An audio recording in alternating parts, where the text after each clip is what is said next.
Hi Zithandwa, welcome back to my YouTube channel. Thank you once again for clicking the notification bell.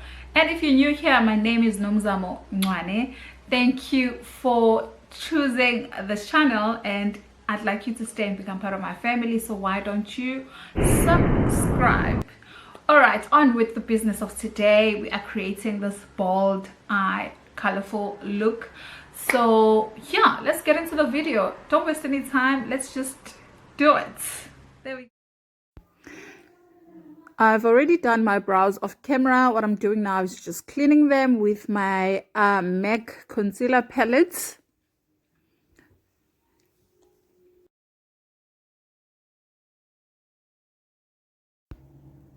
Now that is done, I am priming my face using this Smashbox primerizer.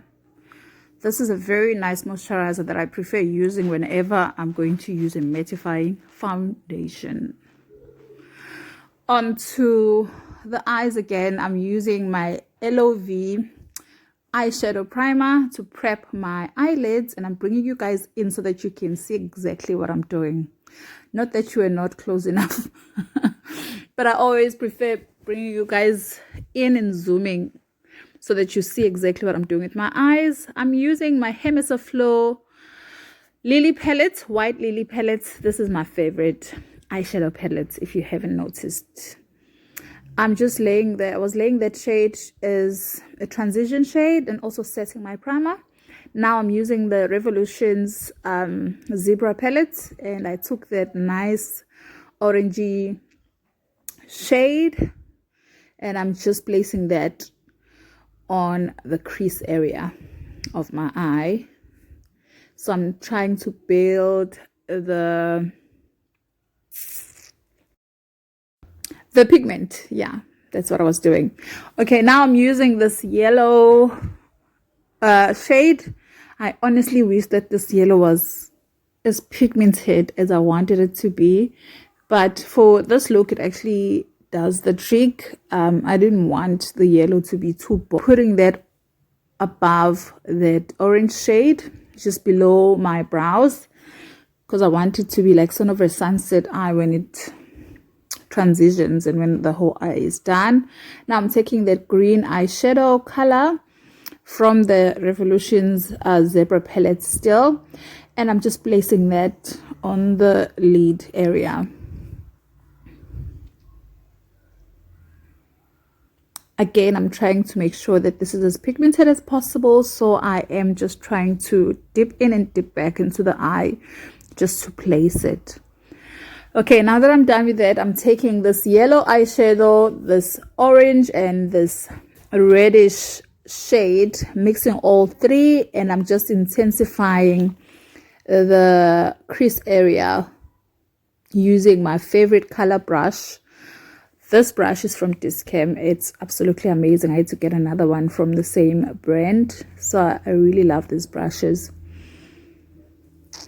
I'm just blending, making sure that the colors transition and it's not too harsh on the eye. Just keep blending until you get your desired color or look that you're going for. Back with the yellow again, because I sort of lost it. See what I mean about this yellow not being pigmented?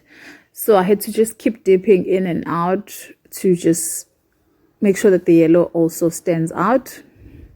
Now I'm taking that green again, but this one has a bit of shimmer, so I'm just placing that into the crease area like I'm doing a cut crease, but I didn't really do a cut crease. And it actually worked. I had to spray the brush to get this shade to actually look like it does, as I did try it off camera on the other eye. So I ended up using my setting spray. And I'm going in with this red. Again, just blending the outer corner just to make sure there's a smooth transition and there are no harsh lines on the outer corner of the eye. I'm just making sure I blend, and I'm using the same brush I use for the yellow. Okay, we're done with the eye, and I'm just spritzing my face with this Kango spray. It's a fixed spray. And then I'm using my LA Girl Pro Conceal Foundation. This foundation is amazing. It's only 145. It is amazing. Only bought this a couple of months back.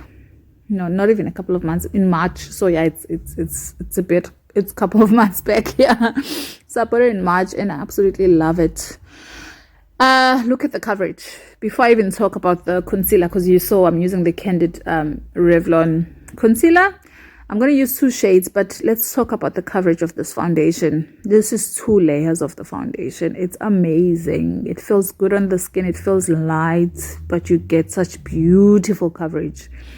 This is almost like maximum coverage. When you build it, you definitely go like from full coverage to maximum. Anyway, I'm using the second lighter shade of these concealers in the middle of the eye, because that's the part of the eye that I want to brighten.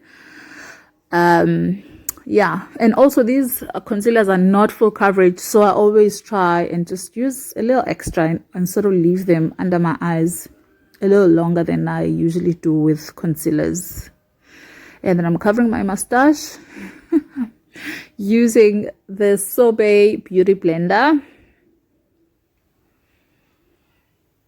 See, when you blend under your eyes, you don't want to move the products. You sort of want to leave it where you placed it, which is why I'm just like tapping in, back and forth, and I'm not really dragging it out.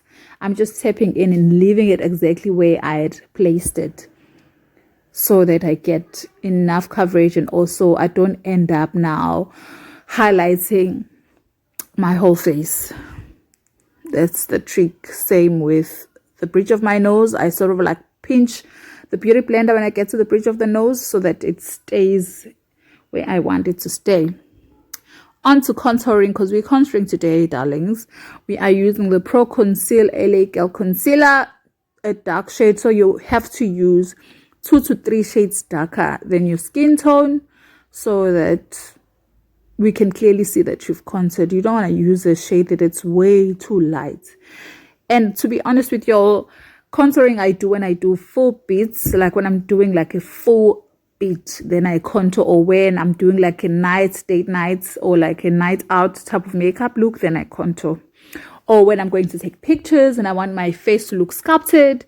Otherwise, you can just bronze your face. You don't necessarily have to contour with a liquid or like a cream contour all the time, especially when it's your everyday look, like Monday to Friday you're going to work.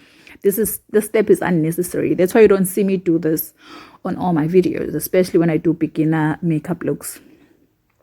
Now I'm just highlighting under my eyes and setting my concealer with the Revolutions Banana Setting Powder.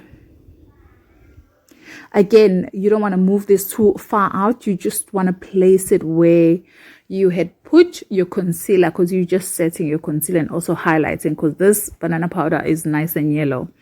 And now I'm using my Scarlet Hill contour palette. I think this is the medium one. And I'm just setting my contour. Back to the eyes, because we're doing the lower lash line. And I'm taking this nice blue shadow. I love the color of this. It's beautiful. It's super pigmented. This color has to be the most pigmented out of all the shades in this palette. And then now I'm just setting the rest of my face using my MAC Skin Finish Powder. And then I'm taking this Essence setting spray and setting my face. And then I'm lining my lips using the Revolutions. No, it's the LA Girl Precision Liner. Yeah. And then I'm using this new matte lipstick. It's a soft matte lipstick from Revlon. This is a beautiful brown. Although I'd prefer it to be matter than it is, but it did work for this look, and I went in with a gloss over it off camera. And then highlighting my face using the Bobbi Brown highlighter. This is the queen in the Beyonce's of highlighters. There you have it, my darlings. I am done, Zithandwa. This is the final look. I think this look looks good, and thank you so much for watching. Please give this video a huge thumbs up. Bye.